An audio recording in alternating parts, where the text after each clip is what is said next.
The president has the power to remove a judicial officer on the recommendation of the NJC.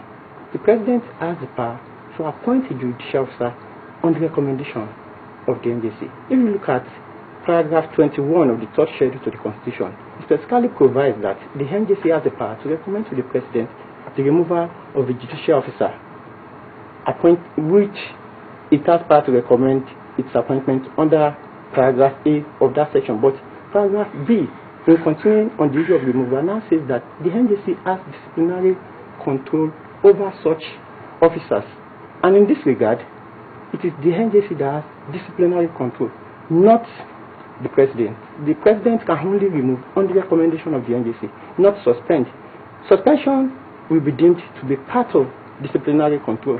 And why I say we should blame the NJC is that even if the NJC had perceived that Justice Salami did something wrong and did not want to recommend his removal, the NJC by itself would have suspended Justice Salami without making any reference to the president.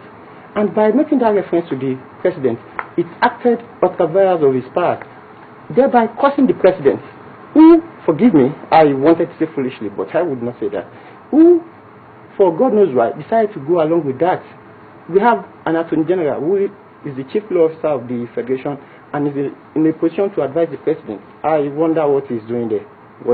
To me, he never gave the correct advice.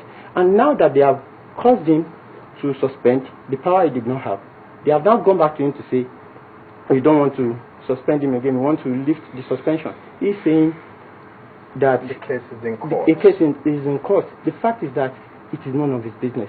It is now that they are just realizing that the NJC is now saying that they don't even need the president to lift the suspension.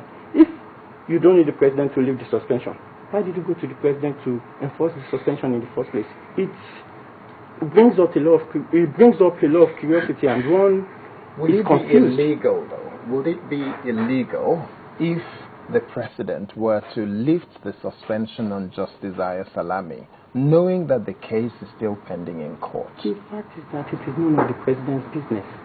The president does not have, apart from the power to remove, the president does not have disciplinary control over judicial officers. It is the NJC that has that power, so it is none of the president's business. So why is the NJC not lifting the suspension? That is why I said it is inexplicable.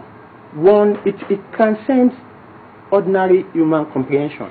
You cannot come to terms with the fact that the Constitution says this and you are going beyond the Constitution. The Constitution says recommend to the President the appointment of certain judicial officers, recommend to the President the removal of certain judicial officers, then exercise disciplinary control on those judicial officers, not recommend disciplinary measures to the President on those judicial officers. And the Constitution has made that provision for a particular reason. As a matter of fact, the most powerful judicial body in Nigeria is the NJC. People may feel it is the Supreme Court, although when you look at the composition, the Chief Justice of Nigeria is the chairman of the NJC. The most powerful judicial body in Nigeria is the NJC, because it is the body that is in charge of the entire judiciary. And the Constitution has done that to ensure separation of powers. When you now start referring what the Constitution does not want you to refer to the President, you start referring it to the President, you are violating the Constitution. So by letting the President suspend Justice Salami, making that recommendation, the members of the NJC violated the provisions of the Constitution. They acted beyond the provisions of the Constitution. They acted ultra-vires the Constitution.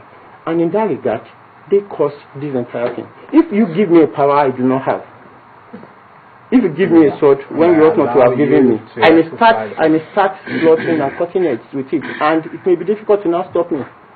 We have seen that over time, and this is what is happening. Okay. Although you blame, what I would say is blame the NJC and blame the Chief Law Officer of the state, the Attorney General. You wonder what he's doing there by not properly advising the president on this particular issue. Let me ask Debo Adeniran.